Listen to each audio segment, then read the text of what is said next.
Mga idol at kabayan, breaking news! Pilipinas papalakasin pa ang depensa sa tulong ng Amerika. Sa ika-128 anibersaryo ng Philippine Army, ipinakita ng kanilang commanding general ang mga kagamitan sa depensa na mapapasakamay ng Philippine Army sa lalong madaling panahon. Kabilang na dito ang Bayraktar attack drone na gawa ng Turkey at mga missile system na gawa ng Amerika. US Defense Secretary darating sa Pilipinas ngayong Sabado. Amerika, ipinakita ang kanilang mga missile at mga bomba para sa mga fighter jets ng US Navy na nakahanda at sakay ng USS Harry Truman. Isang senyales na hindi pa tapos ang Amerika sa mga Houthi.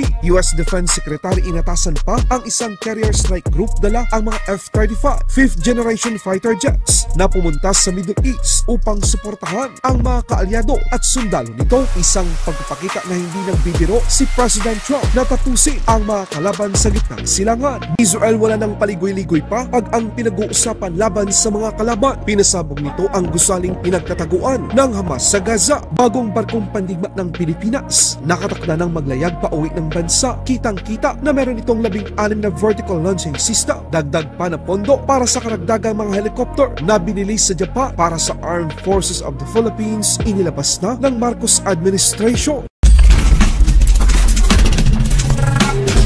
Philippine Army sa kanilang ika-128 anibersaryo, ipinakita ng kanilang commanding general ang mga pangmalakasang armas na malapit ng mapapasakamay nila. Kabilang na dito ang anti-tank guided missile, Mistral missile, isang air defense system, Bayraktar drone na gawa ng Turkey, HIMARS at mga missile interceptor na gawa ng Amerika. Ito ay ginagamit sa kasalukuyan ng US Army. Ang ating Philippine Army ay may malaking tiwala na ang mga gamit pang depensa na mula sa Amerika ang sagot upang mapalakas ng hukbong katihan ang seguridad ng Pilipinas. Over the next 6 years, we are making significant investment in our capability to ensure that the Philippine Army remains a formidable force. Our specialized units being enhanced, including the activation of seaborne and air defense units to extend operational reach. Sa ibang balita naman, kung akala ng mga kalaban na ubos na ang supply ng mga armas ng mga eroplanong mandirigma ng US Navy na sakay ng USS Harry Truman aircraft carrier, nagkakamali sila. Ipinakita ng US Central Command ang iba't ibang mga missiles at bomba na kasalukuyang dala ng nasabing aircraft carrier para sa mga fighter jets ng hukbong dagat ng Amerika. Sa dami nito, siguradong marami pang mga targets sa Yemen ang titirahin ng mga eroplanong mandirigma ng Amerika kung ayaw tumigil ng mga kalaban. Mas lalong sasakit pa ang ulo ng Iran, Houthi at Hamas dahil inatasan ng US Department of Defense Secretary ang USS Carl Vinson aircraft carrier at ang iba pang mga barkong pandigma na nasa ilalim ng Carrier Strike Group 1 na tumungo sa Middle East. Posible na ang dagdag puwersa na ito ng Amerika ay kasunod ng muling paglunsad ng opensiba ng Hamas sa Israel. Susuportahan ng US Carl Vinson, CVN-70, ang USS Harry Truman, CVN-75 na nasa Red Sea upang masiguro na kontrolado ng Amerika ang seguridad ng mga kaalyado at mga sundalo nito na kasalukuyang nakadeploy sa gitnang silangan. Ito yung sinasabi natin mga kabayan na pagdating sa palakasan, walang iba pang kayang gumawa at tapatan ang mga kakayahan ng Amerika. Mas matindi ang dalang firepower ng USS Carl Vinson dahil sakay nito ang F-35, isang 5th generation fighter jets ng Amerika. Magsisilbi itong babala sa Iran at sa mga proxy nito na hindi nagbibiro si President Trump pagdating sa usapin ng seguridad sa Israel at Red Sea. Dagdag pa dito, ang bagong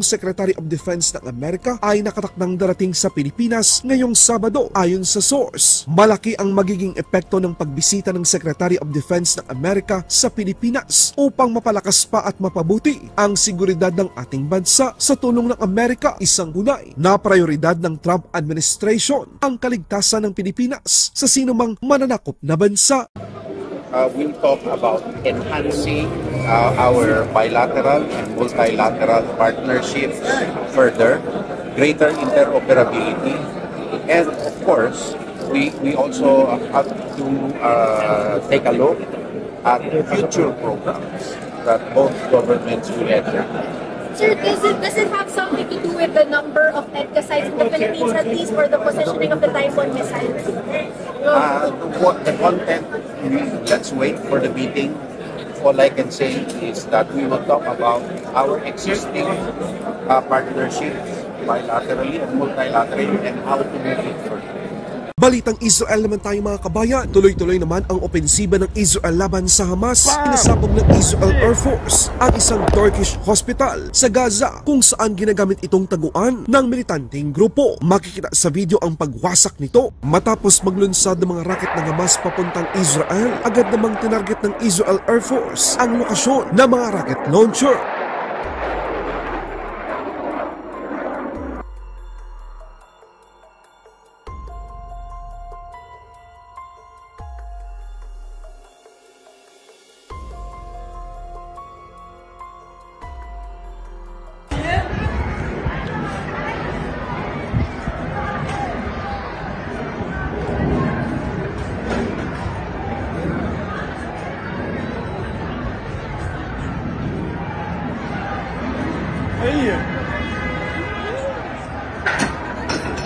صوته غريب جيب واحد. Balitang Pilipinas naman tayo mga kabayan. Ang pinakabagong barkong pandigma ng Pilipinas, ang BRP Miguel Malvar FF06, ay nagpahayag sa kanilang social media na ito ay nakatakda ng maglayag papuntang Pilipinas. Kapansin-pansin ang lakas na meron ang nasabing pinakabagong barkong pandigma ng hukbong dagat ng Pilipinas. Makikita ang pinakabagong larawan nito na meron itong 76mm Automilara Super Rapid Gun, 16 na vertical launching system, isang Aselsan Gok Dinis 35mm close and weapon system, 8 Sea-Star missiles. Mas marami kumpara sa mga Sea-Star missile na meron ang kasalukuyang barkong pandigma ng Pilipinas tulad ng BRP Jose Rizal at BRP Antonio Luna at marami pang iba. Sa Pilipinas, ito na ang lakas na wala tayo noon. Ngunit dahil sa patuloy na Armed Forces of the Philippines Modernization Program, meron na tayo ngayon. Pilipinas naglabas ng pondo para sa pambayad sa 8 helicopter na binili nito sa Japan. Ang Department of Budget and Management ay naglabas ng karagdagang pondo para sa unang bayad ng 8 Bell 412 bilang mga utility helicopter sa inilabas na saro na nagkakahalaga ng 85,505,534 noong 6 ng Marso taong kasalukuyan sa Departamento ng Depensa ng Bansa. Nakasaad na ito ay upang makover ang kinakailangang foreign exchange differential para sa 15% na paunang bayad para sa mga karagdagang Bell 412 utility helicopter bilang proyekto ng Philippine Air Force sa ilalim ng Revised Armed Forces of the Philippines Modernization Program. Goods na goods ito mga kabayan dahil hindi lamang mga Black Hawk helicopter ang magagamit ng Philippine Air Force. Meron silang magagamit na ibang platform upang magkaroon ng flexibility ang ating hukbong himpapawi. Sa mga nagtatanong bakit hindi na lang Black Hawk helicopter ang bibilhin, bakit bumili pa ng Bell 412? Well, simple lang ang sagot mga kabayan. Kapag nagkaroon kasi ng aberya o anumang uri ng aksidente, ang kahit isa sa mga Black Hawk helicopter natin, mapipilitan na ang mga ito ay hindi magagamit hanggang hindi pa tapos ang investigasyon. Kaya't maganda na merong kahaliling platform ang ating Philippine Air Force para hindi apektado ang kanilang operasyon at misyon. Laban Pinas.